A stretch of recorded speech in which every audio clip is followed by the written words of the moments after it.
Imana Nubwimbaraga abawutuyemo bose n'abanyembaraga yaba umwana muto yaba umusaza yaba ameze gutya agusaka ituye mu bwami bw'Imana aho agomba kuba umunyembaraga mu bwami bw'Imana Nubwimbaraga abawutuyemo bose n'abasinzi babiri hejuru babiri hejuru abanyembaraga none utuye mu gihugu gikomeye tubona ukomeye ufite umwami ukomeye ubukomeye n'akaranga mutukaga bakumasha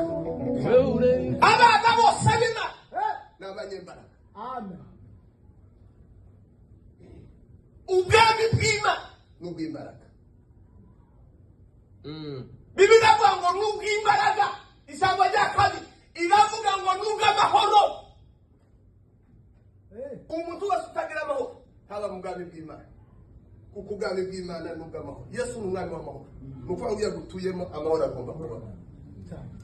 kujya amahoro ni ikimenyetso cya Yesu mu muntu waba uraye bagukubise wahuye n'ibigaragaza Yesu gusa kikurimo uzugira amahoro kuko Yesu niwe mahoro tubanze dutere hariyo ziri amen amen haleluya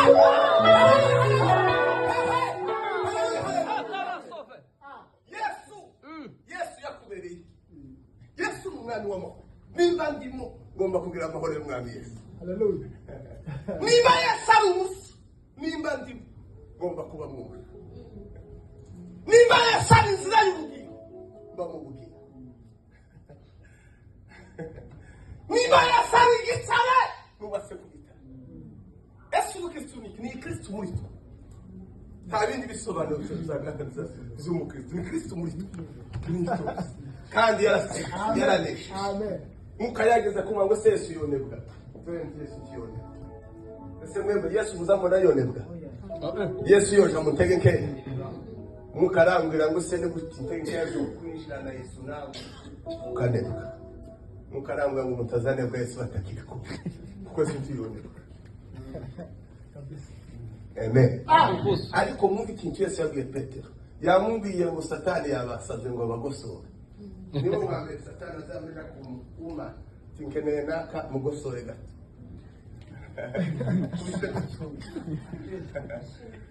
mugosore gute ariko we Petero ndakwingingira ndagusengera gute tushobora numara gukomera uzokomeza bagenzi bawe yego Satani azasaba gute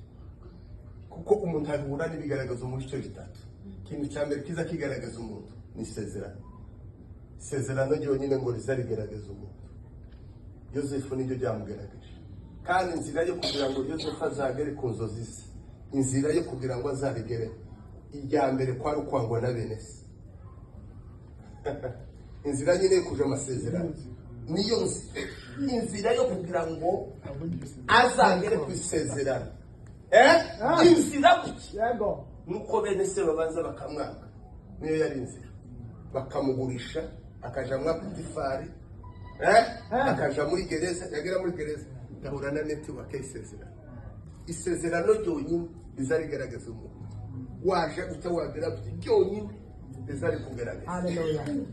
semena amen haleluya tumpe Bwana utukufu haleluya erega Imana izi isezerano hano ikagusha hagati izi kwereka mwiherezo ariko ikagusha hagati abantu bose bavuye muri ndi Imana yavuga ngo bayi uca amata n'ubuki ariko ibayishinyaje itukura ibahisha n'inzara ibahisha n'intambara nyinshi nuko ngo izi isezerano ikagusha hagati y'isezerano nawe hano hagati imyitwarire yawe n'izitumugera ku isezerano mu ntambara nyinshi abantu bahura nazo kenshi usanga ari isezerano uhura n'isezerano rero ititwaye neza muri rya sezerano tuzirigeraho ijambo rya kabiri Imana izi ishaka kugukuza mu kwizera irakugerageza muri Yakobo igice cya mbere kuri kabiri harababona imugubwa gitumo nibagerageza bitarebe no kuvuga ngo nta munyeshuri wakwimuka mu ishuri adahawe ikizamini Imana ishaka kukuzamura mu kwizera semena amen iziguha ikizamini nuko ngo abantu benshi babayeho mu buzima bwo gutsindwa ibizamini ibigerageza ariko aravuga ngo ureke kwihangana sikwemeze gusohoze umurimo wako intambara y'indi ya gatatu. Ikindi kigaragazo gikomeye kandi si n'ikigaragazo cyane kuko ukiri aho ngaho muri Petero wa mbere igice cya 4 ku murongo wa 19 haravuga ngo nimba mugeragezwa, nimba mubabazwa kuko Imana ishaka, nimba mugeragezwa kuko Imana ishaka,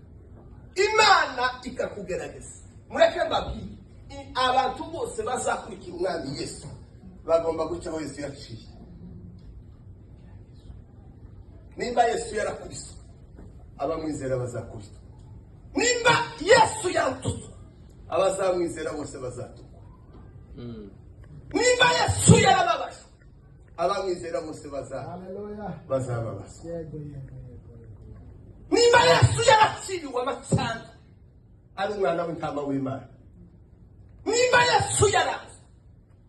n'abamwizera bose bazagwa. Tibanga wewe banga ikikuba.